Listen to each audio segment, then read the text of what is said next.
Is it Is it recording? Hi. Hi. Hello. So, what was 10? Woohoo, we made it. The last one. I did. Okay. I thought I was supposed to do the one Teddy did. And then I realized that Teddy did it. And I was like, I'm just going to post it. I put all this. It took me like an hour, dude. So I was like, I'm just going to put it up there anyways. Okay, I mean, since we did like the 3, 2, 1 thing, it was like our posts were different though. Really. Exactly. It was the same question. Yeah. Two of our big ideas were the same, which I thought was interesting that we both thought the same thing, like the most important ideas of it. But then everything else, yeah. That's what I was like, wait, did she do 2? Why did she do 2? I did. It just took me so long because that, what was it? Aptitude, like really confused me. I didn't define it at all. Exactly. So I was like, what is that? And I looked up the definition and it said like predicting skills, but then it was saying aptitude was predicting skill. Like, I don't know. It didn't make sense. Yeah. What did you get away from that? What did you think aptitude I mean, as far as I was understanding, is that it's just like a basic, like, born with kind of ability to be able to do it. Was what I was understanding, but I could be wrong. That was actually one of the 2 questions that I had. I was like, what does aptitude mean here? Yeah. You know? Because I was like, is that explained something you can learn, or is that something you're born with? I thought that was interesting. Couldn't tell. Yeah. Like, I don't know what it is. Like, it sounds kind of like it could be both. I don't know. Yeah. I feel like aptitude is one of those words that, when placed in different contexts, has different meanings. Or it has different meanings to different people. Yeah. So, like, I didn't read that section, but what context was aptitude being placed in there? It was talking about, like, what makes a good or a bad, like, L2 learner. And it was saying that aptitude and, was it motivation, are the 2, like, most important kind of factors, especially when you're talking about, was it, especially when you're talking about older students? I'm trying to remember now. Yeah. Because it said, like, the most important things are different for younger kids than they are for older kids, too. So. There's, like, different aptitudes for different ages or something like that. Yeah. I don't know. It sounded like it was just, like, your innate ability to learn it. So would they have, like, a higher aptitude or a lower aptitude? Do we know? Well, I think that's, like, per person. I think it was just saying that, like, the important factors that, like, such as anxiety or motivation or aptitude, I guess, as I was understanding it, your ability to just, like, learn it, are, like, more or less important depending on when you move to a new country and have to start learning the language. And I was saying, like, anxiety and things like that are more important when you're older. Oh, really? I thought They it was said overall. that those were not tested at all for younger kids. Oh, I didn't It notice wasn't that. tested. Yeah. So that almost sounds like, to me, that sounds like more of an assumption. Interesting. But they were saying that, like, it is important when you're older. Like, they know that it affects your ability to learn a second language. I thought it was interesting that gender had to do with it. It was saying that, like, females had more motivation to learn different languages. That was also an older kid thing, though, too. Yeah. That hadn't been tested for younger kids yet. It's interesting. Or, I'm trying to remember, because it also saying that, like, the article is differentiating between, like, you know, high schoolers learning a second language in high school versus, you know, younger students moving here from a different country and having to, like, be in that situation where they're, like, the older one that doesn't speak that language. But I don't know. I almost want to say gender played a part in the, you know, high schoolers learning second languages in high school versus, or, like, but they didn't know about, like, when you move to a new country yet. Yeah. I think was what that said. Yeah. It was interesting. That sort of makes me think about, for the terms and theories wiki for last week, one of my terms was immersion versus submersion. And doing research on that, it was really interesting because it's the US trying to adopt, like, a way of learning that Canada does to teach English children French. And it's immersion. But when the US adopted it, they didn't do it right, so it became submersion or sink or swim. So it was immediately like they thought immersion meant throw these kids into an English-only classroom, and that's what it is. Yeah. But looking more in depth into the way that Canada does it with teaching them French, it's teachers who are bilingual, who are also given extensive training on how to teach another language in an immersion setting. Mm-hmm. And so they're also given training on how to make the content understandable, whether or not they actually understand the language you're telling them in. Mm-hmm. So, but then like the US, they just heard immersion and that it works. And I feel like they didn't look deeper Yeah. into like, Every it single sounds US. like so US, American. and I'm just Yeah. like, oh god, get it together, guys. Isn't that what you talked about, Hannah? Like teachers. Yes. Yeah, like what makes Exactly. teachers in a sense. Yeah.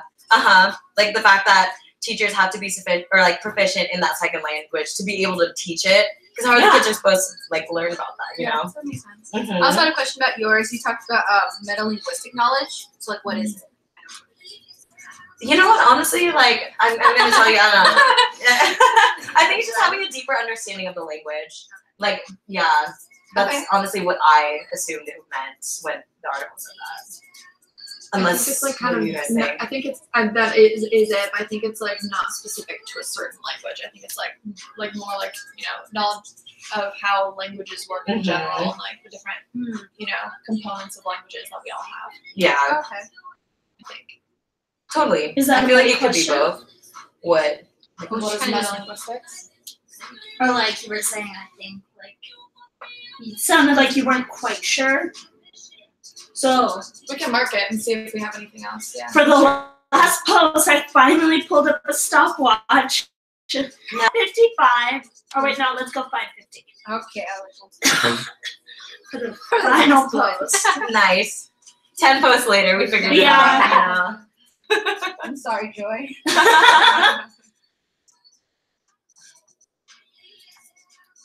So Teddy, what else do you got in that handy dandy notebook? I wrote a lot about paulas. About what? About paulas. It's not me, guys. I have a question about yours too. That's Oh, wait you're not even clear.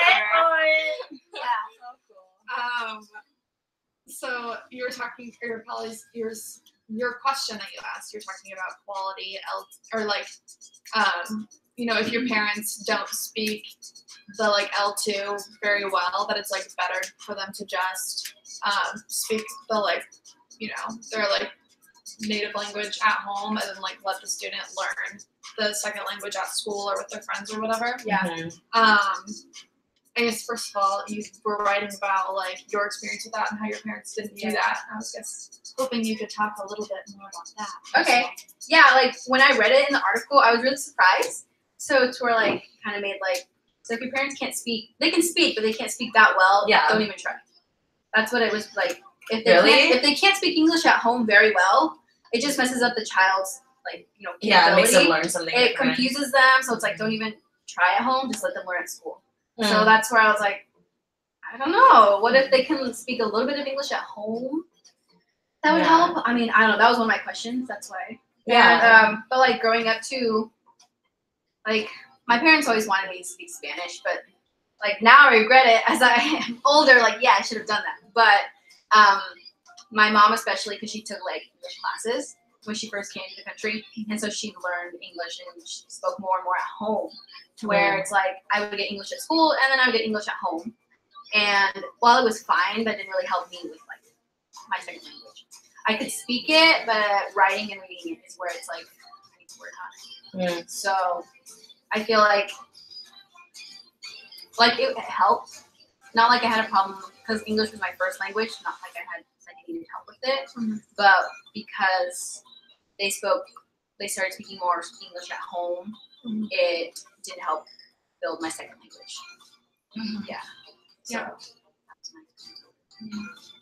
I guess I was just thinking about that whole thing because you were asking like why it would be better for them to just speak like their L1 at home. But I guess I was thinking that it's probably like we've been talking about like it was Cummins, his like common underlying proficiency, how like the skills you learn in one language like transfer. And so I feel like in general it's probably because like you know, it's best to like develop both of those languages as much as you can because they both like hypothetically, if this guy's right, then all of that knowledge just like transfers back and forth. And did you talk about that in your post? I remember, I don't know why it came up, but yeah, I remember that too where I was like, is there hope for me still? Like, like your proficiency in one language will transfer over. So I think it was yours. It totally was. It was the L1 proficiency. Yeah. Yeah, because it says your L1 literary skills were found to predict your L2 literacy skills. Yeah. So, like, does that mean if you do really well in your literacy skills in one language, that it'll transfer over to? Maybe. Hypothetically, yeah. Yeah, that's what the article is saying. Yeah. Totally. Yeah. That makes sense, though. Like, that's why. It could be a reason why. I was really confused. Like, what? So we shouldn't be speaking? I was surprised by that, too. Yeah. I wonder if when parents are at least attempting to speak the L2, that if that does anything for the students' motivation.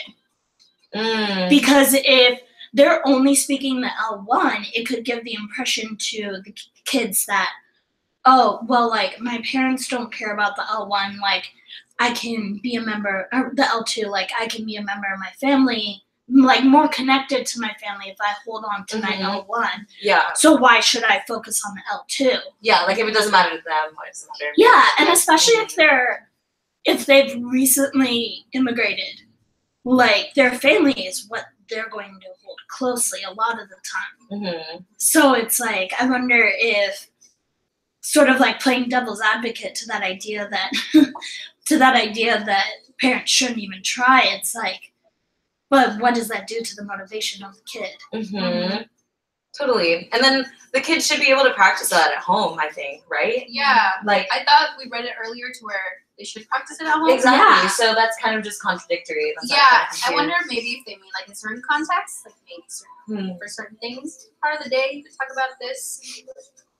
I don't know. Yeah, I thought I remembered earlier we read that you should practice at home. Yeah, because that makes sense. Like having help from your parents and just them showing an interest in what you're learning, that totally helps you learn too.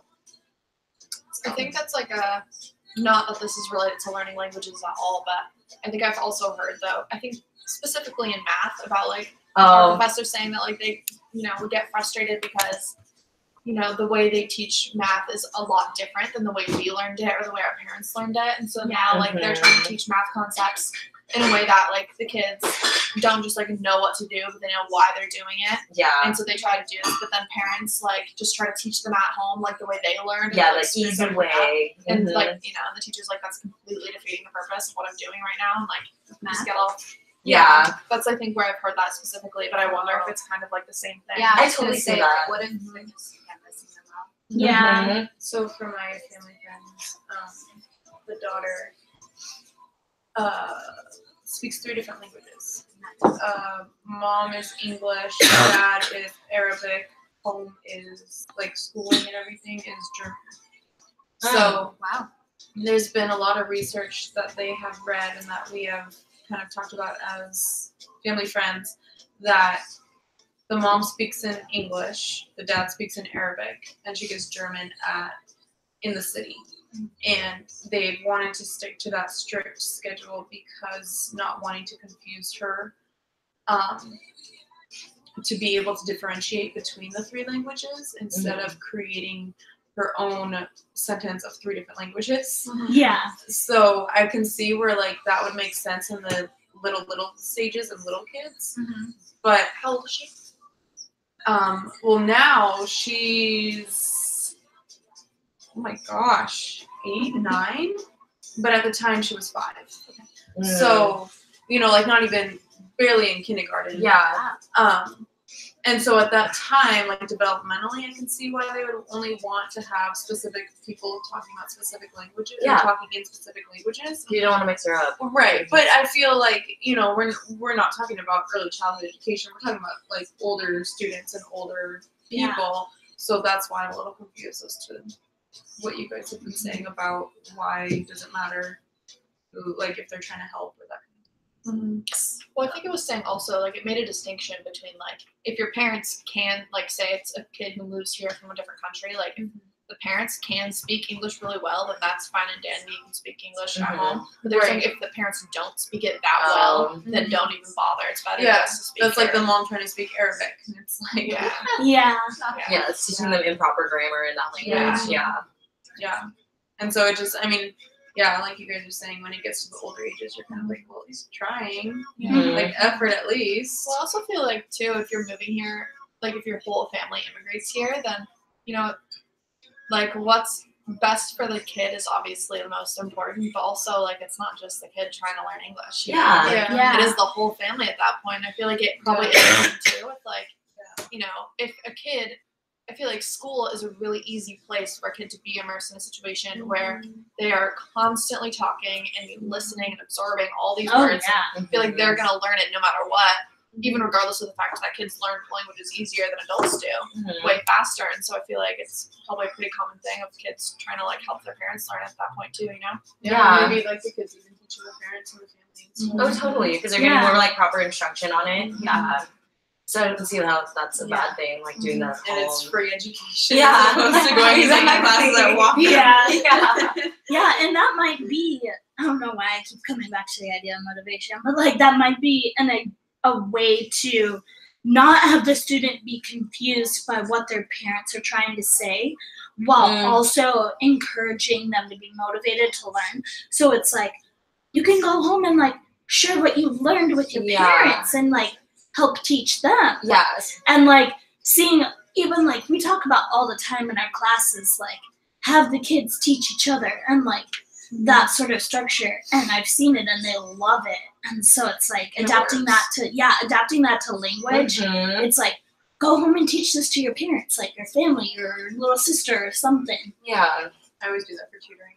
Whenever I get done tutoring, like we did the whole folded paper thing that Janet teaches us. You fold the paper to do fractions.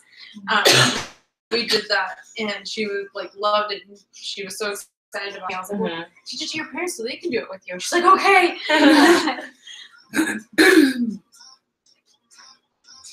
I can see that, how that could be like a motivating factor. Like, oh, well, I want to learn this. I can help my parents learn it too, you know. Or just take pride in your learning too. Yeah, absolutely. Plus, I feel like most families need something else to talk about at home too. That's always nice. And that's actually cool. Good. Yeah, like what you learn it's kind of a cute idea. I don't know, went to recess. Ate lunch. Pizza. That was it.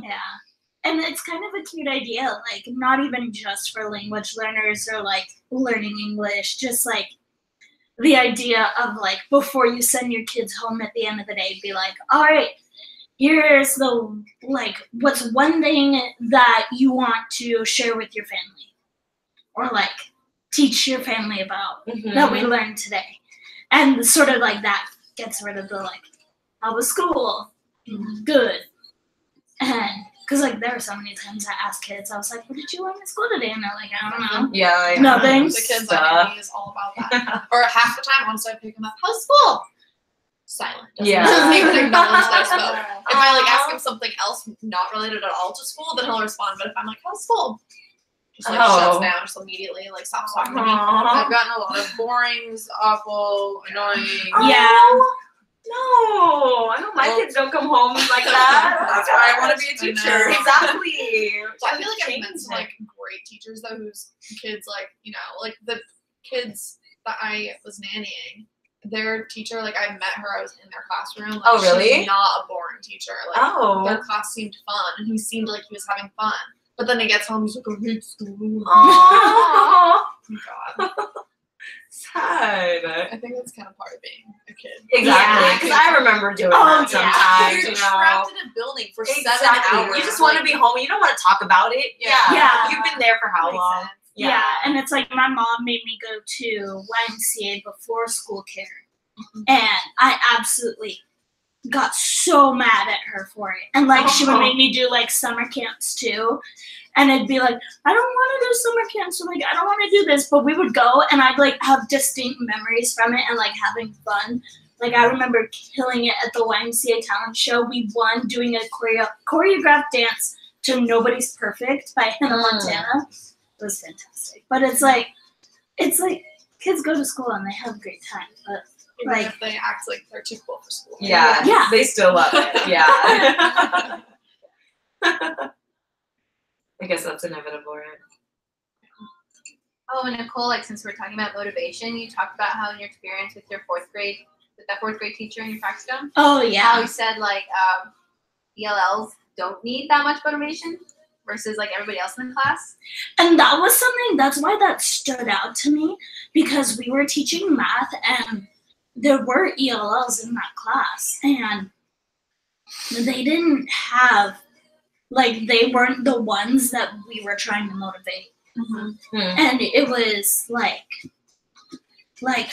a couple, it was like this one girl, this one guy, and like they were both fluent in English and born and raised in America and they were white and like, I don't know what it was, but we were talking to him about it and because I had heard the idea that it's like ELLs aren't as motivated. Yeah, they talked about And he was, filter, yeah. all these things that could prevent them from not wanting to learn. But Yeah.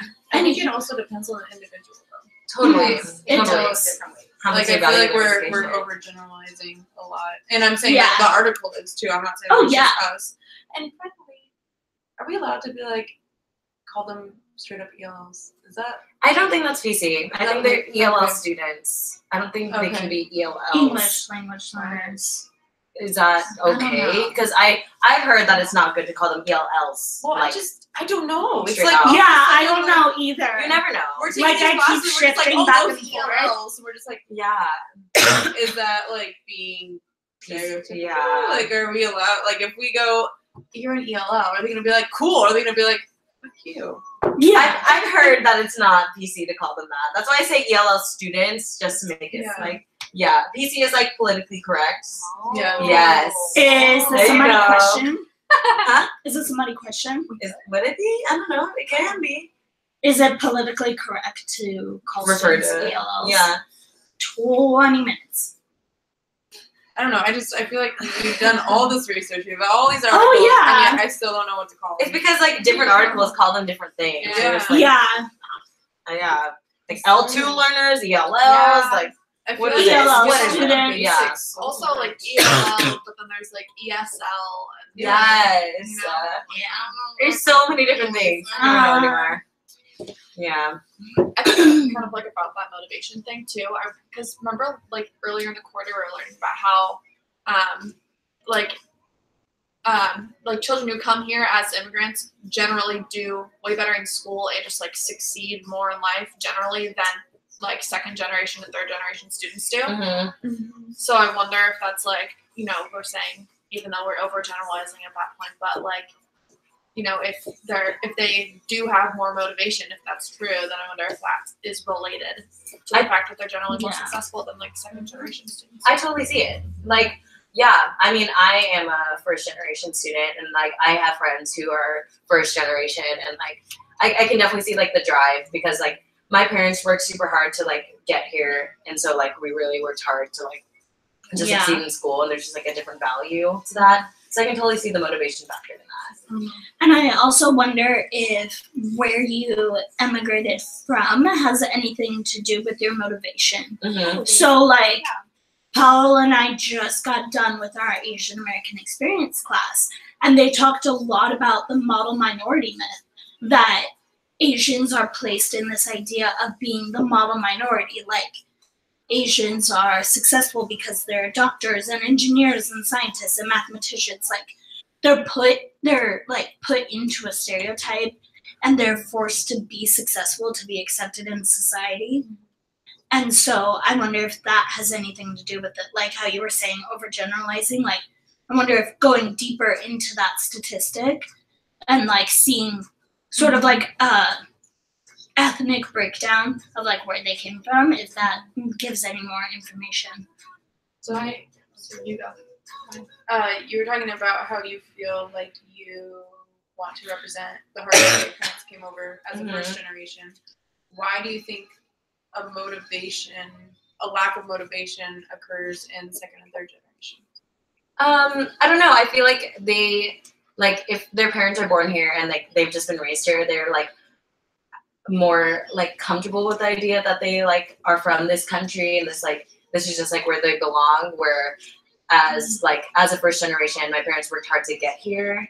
So then like we have to make it worth it, like their journey worth it, you know? That's that's where I feel like the difference is.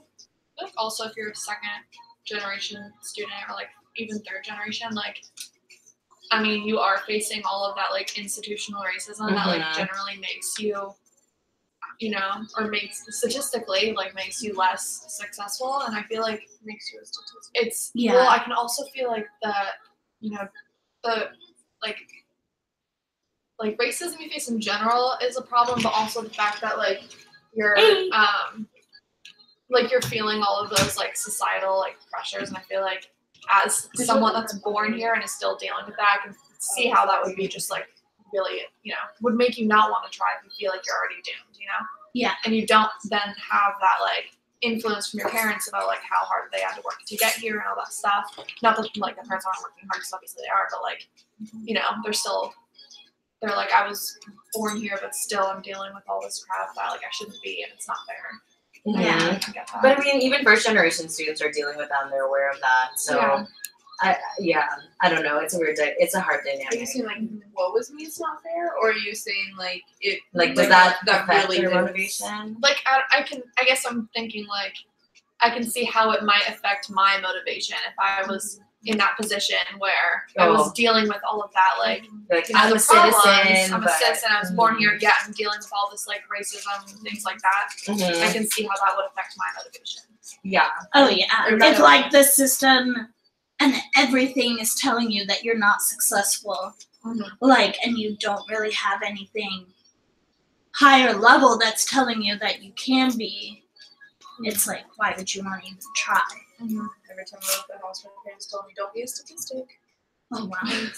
Did they really? Oh yeah. Like all the drunk driving, Yeah. and all that's everything. Don't get pregnant. Yeah, pregnancy statistics are literally they're like their speech for literally all of that of like don't get pregnant, don't do this, don't be a statistic.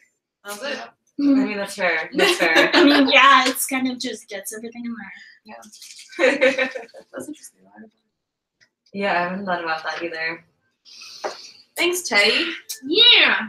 Always coming in with the clutch question. I handed in a notebook.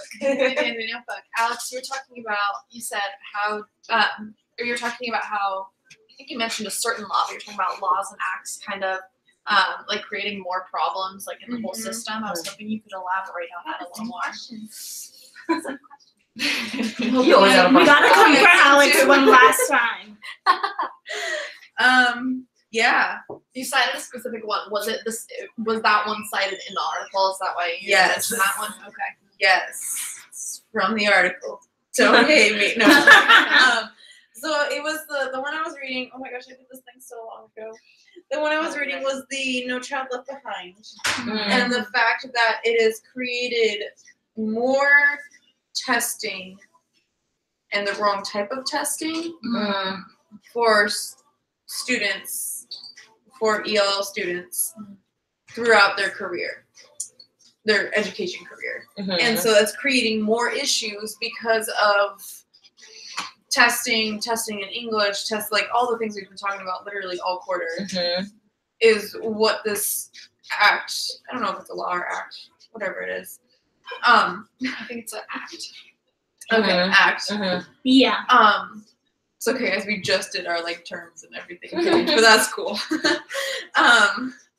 What more problems that this is creating for ELL students, because they get tested every year with standardized testing as to how they're doing in English and how they're progressing in English, where, you know, like there's so many research things that are done where you can't test people like standardized testing anymore, how testing in, you know, like English is going to be a problem as well because of the academic language versus the social language and all that shenanigans. So, yeah. And there's other laws that have created more. They just like briefly mentioned a couple. I don't remember what they are, but Everything's more have good intentions. But yeah, exactly. Didn't turn out the way they really wanted. think it all the way Yeah. And this No Child Left Behind Act was good intentions because they were trying to just monitor closer to help them progress faster and easier for them. However, it's just the problem that the tests are not helping them in the way that they should be. It's the execution. Yeah. So good intentions, bad execution. And I feel like that's really easy to do. Definitely, especially when you're not like on the ground working and you're creating these ads from being out of school for how many years and not going and like actually living the life of an ELL student. Being rich white men. Or being Betsy DeVos. Oh my god, we cannot figure out. Can you talk about that Can we? history interview? Like, what was that? Wait, what? Did you see her interview? No. That was it was just awful, and everyone was talking about What was It it? looks like an episode of Drunk History. She was like, it was the most embarrassing. You've never seen Drunk History? You need to go find it. It's the best show ever. They like, heard of that either. it's like, oh my god, comedians or like teach a history lesson like blacked out. And they just like drink the whole time and like teach I've history, seen that. and it's just Okay. like a complete jumbled garbage mess. So the Underground Railroad, Yeah. one of those, It's just like super funny. But this interview was just like the most ridiculous thing ever this week. It was like, I think I saw something on it, but I didn't actually see it. It was bad. They kept asking because it was about like, she's trying to do like the voucher system. Or whatever, like charter schools. Yeah, like letting kids, or like also taking money away from schools that aren't performing. She asked, she was like, the lady was like, how would taking money away from schools that are not performing? Is it where she's talking about Missouri, like Missouri schools? Michigan, that's what it is. I totally saw that. Because Betsy DeVos was like, well, it's working in Florida. And the girl's like, well, it's not working in Michigan. So how can you explain that? She was like, well, I don't like to think of education as like schools and districts. I like to think of individual children. And she was like, what does that have to do with anything? Like, you're saying overall, Michigan's school systems are like way below the rest of the country. Like every single school is performing lower than the rest of the country is, and they instituted what you're proposing for the whole country. She's like, so how is that a good idea? How does that, what research have you seen that like says that this is going to help? And she's just like, yeah, I've never been in those schools. I don't know. Didn't we see her like completely not answer the question in 464 too, or something like that? Oh, What was yeah. that? About the vouchers. Yeah. Somebody asked a question about vouchers, and she just completely didn't even answer. Yeah, just like walked all the way around Yeah. it with her answer. Yeah. And I then, totally saw that though. and the lady was still like, no, you didn't answer my question. And then she just completely go around it again, and you're like, all right, I give up. Yeah, I remember Yeah, that. It was like- like when they had like the big panel that was up above. Yeah, She was standing on that chair with the room full of people. I just think it's crazy to me that she's like, well, I haven't literally been in those schools, so I don't really know what they need. Yeah, and the girl was like, well, maybe you should. Yeah. She was like, yeah, maybe I should. Yeah, literally, that's how the interview went. You guys need to see it. It's it's fucking so hilarious. funny. And then the she's fact an that she idiot. went to Parkland and did not talk to a single She pet a student. dog. She so pet a that's dog. what matters. Oh god. The students at Parkland Has she had done so anything? many. No. No. Like, okay. No, she went to the school for She's publicity. been trying. No, but like, not about Parkland, but do you mean in general? But in general. Oh. yeah. Like she's been trying. She's been saying she has, but she's really just trying to implement charter schools so she can get more money. But Yeah. everyone knows what she wants is a bad idea, so nobody's going along with it. Make Exactly. it really difficult on her. Well, that's good. The Yeah, at only least we're working reason, against her. Thank God. Yeah. the exactly. only reason that she got put in the position she was because it came down to a tiebreaker, and Mike Pence was the deciding vote. Oh. Yeah. So, Tasha, What time are we at? we're at 33. Not done. Thanks, Handy dandy notebook. Yeah, what else you got? dude. Yes. We were talking about, or you asked a question, what I can the know. government / district / school / states do to hold I had a lot of questions. accountable for supporting ELLs? Mm-hmm. I guess I was trying to open that up, what you guys thought. Because we Yeah. talked a lot about what they can do to support us, but I don't think any of us have really mentioned like holding us accountable. Exactly. Because my part of the article was how can teachers help students be successful, but it was all like voluntary stuff. Like as a teacher, you need to be like proficient in L2, or like you want to have a drive to like want your students to do well. But other than that, Yeah. like, how can your schools or like anything else be accountable? Yeah. You know? or like where is that being implemented? Because And I'm sorry, I missed it. Being held accountable for what? How, in what ways could the government / the man hold teachers accountable for supporting ELL students? yeah, Supporting. Okay, gotcha. Thank you. Yeah. Sorry, the bowl crashing was just epic.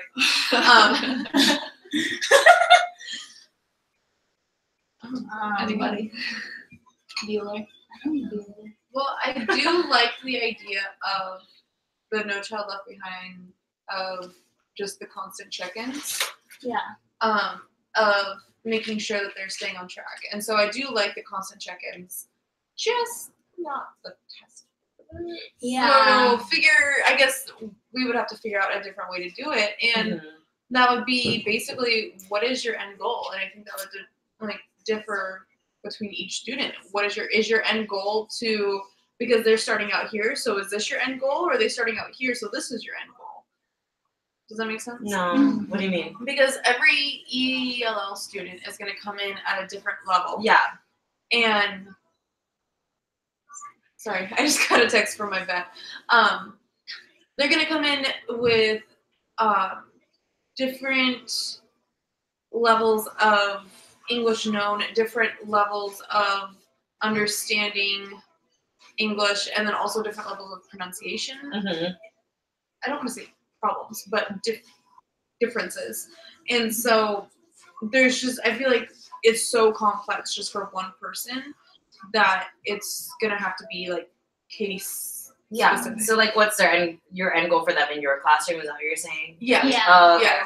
Yeah. But also, like, I mean, I think, like, having your own goals for a student is, like, one thing, but then how are we held accountable for that, like, on a larger scale? Exactly. On a Other larger than scale. just, like, I mean, I feel like standardized testing is, like, the easy route out, but, like, most, most developed countries that have, the best school systems do not have standardized testing. Yeah. So what So are we they should doing look at to them. support those students, maybe? Did Melissa? That's a muddy question right there. What are other countries doing, such as 30. Let's go 35. I'm trying to think, like, what countries do we know have, like, the best? It's like not the left. Finland. Finland. Sweden. What are they doing Sweet. to support ELL students? Yes. I do have a question though. Did Melissa come in talking about Madison? I was gone for that for that day. Yeah. Did she talk about any sort of assessments or testing in her No. school at all? I don't think No. so. Okay, she just talked more about her program and how. Yeah, about how like how it's structured and how it places like Spanish first. yeah, how they implement Spanish language maybe in the also, like, how classroom, they but none hold about other like countries testing. or Okay. countries accountable for supporting ELLs. That's also. a really good point. But like America is so against like changing our ways. Not even changing, just admitting that we need to change. Exactly. Admitting that we're wrong is our part. I don't know. I feel like most people in the U.S. don't have a hard time with that. I think our government, Yes. as an It's institution, as a has a hard whole. part with that. Exactly. The people that actually can do something about it won't admit that there's something that they need to do. Mhm. So it's just like, Guys, my horse isn't diseased. Yay. yay! Nay. What's your horse's name? Her poop's clean. Woohoo! Yay! I'll drink to that. Her That's name okay. your name is Josie. What's her name? Giddy up, her poop is clean. Oh my gosh. Do we That's have any? We're at 38 minutes right now. Do we have any? Oh, Do you have any other questions? I mean, everything that we've talked about all quarter, I'm so curious about what other countries are doing. Honestly. Like, Yeah. especially even with like the immigration stuff. Like, what are other countries doing? And it's just, Yeah. Most of Europe is setting up. I mean, for example, I think a big one right now is like Syria. Most European countries are setting up like refugee camps. Mhm. at the moment. We're like one of the only ones that aren't. yeah, Yeah, which I think is so ridiculous. right, Yeah. exactly. And it's like, so then what do they see? What do they see that we don't? Exactly. Yeah. They see the humanity in Yep. the refugees. Ah. I got That scared me. What do they know? They're not thinking about money as it. much as we are. Exactly. I feel like America keeps on forgetting that we're one of the newest countries and that we have a lot to learn. from countries that have been around longer. Well, the problem is that we all think that, not we all, the people who are in power think that America is the greatest, and it's problematic because we're not. We kind of suck a little bit. They have America up on a pedestal when you go to other countries and you understand what other people are doing. We're at the bottom of the ravine.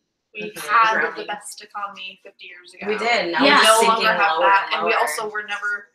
I feel like it's a stretch to say we were the best country. We maybe had the best economy, but I feel like that's as far as you can take. I'm that. pretty, yeah. sure, I'm pretty You know? sure we're just like falling in the Marianas Trench right now. Like, Yeah. Can we get any Mhm. deeper? As we kill it. We might even be getting down to the magma level at this point. We're sinking right now. My AP politics teacher in high school, and he was like a total, like as conservative as it gets. And it was interesting because nobody in my class was, and so other than one other student, but we all would just have debates with him about if anyone said the name Reagan, we were required in that class to take a moment of silence. It was he was die-hard Republican. What? Yeah.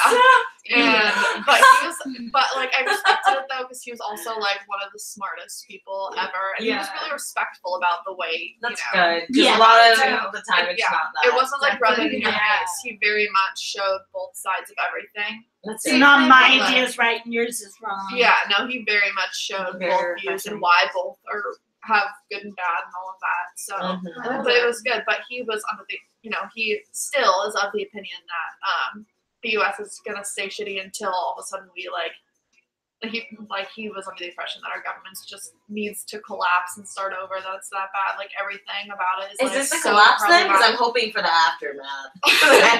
Well, but he's saying where nothing's gonna get better until we start over. He's Yeah. nothing about our democracy works at all because it's not even democracy at this point. It's something completely Absolutely different. not. Yeah. So he was it's not gonna work until it literally people revolt. We have a damn war revolution and start over. It's on the way. I feel like it. Yeah. And it's we're so unstable and unconfident in ourselves that I did my project day in multicultural ed on banning books. And there are a lot of books that are banned because they challenge the American dream. Death of a Salesman is a play that has a father who is just trying to work his ass off to support his family.